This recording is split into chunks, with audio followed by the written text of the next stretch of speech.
All right, get ready, because tonight's Future of Everything is mind-bending, or actually mind-reading, because it's looking a lot more like AI is capable of reading our thoughts. And we're not just talking about it predicting what kind of TikTok we want to see next or what kind of product we might buy.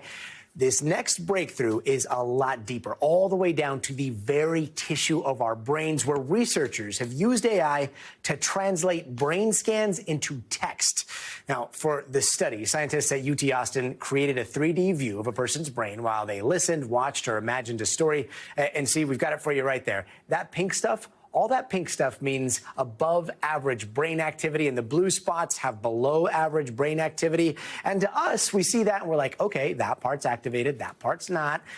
But researchers say the AI was able to read the brainwaves and translate all of that you're seeing right there into English and turn it into what looks like inner dialogue.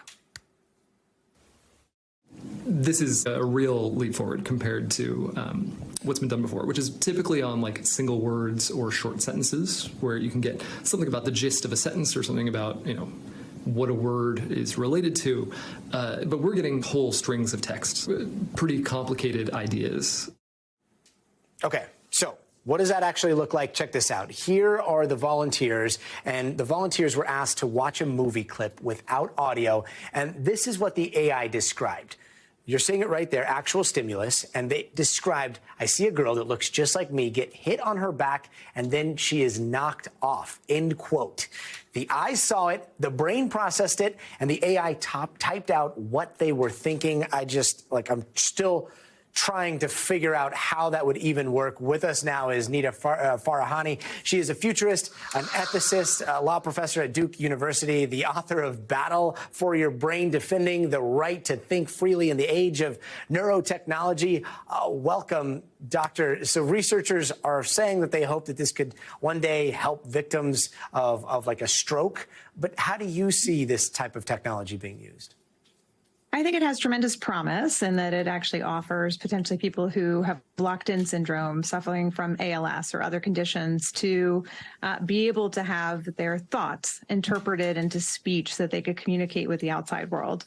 It also has potential for everyday people to use it. And when that starts to happen, I start to worry about what it looks like for mental privacy and for freedom of thought of individuals. Now, just to be clear, like in this case, people are sticking electrodes. I mean, there's a lot of monitoring that goes there's in, no right? electrodes. There's a lot of so one of the things, one of the things that's extraordinary about this is there are no electrodes. This is a big machine. It's a functional magnetic resonance imaging machine. That means that people went into this machine non-invasively without any electrodes inside of the brain, that they were able to pick up blood flow changes in their brain. And one of the things that's incredibly remarkable about this study is not only the precision of what they picked up, but then they decided to test and see if the model that they created, which was using GPT-1, generative AI, we're all talking about ChatGPT these days, they wanted to see if they could use that same classifier on a portable system, not a big bulky device like fMRI.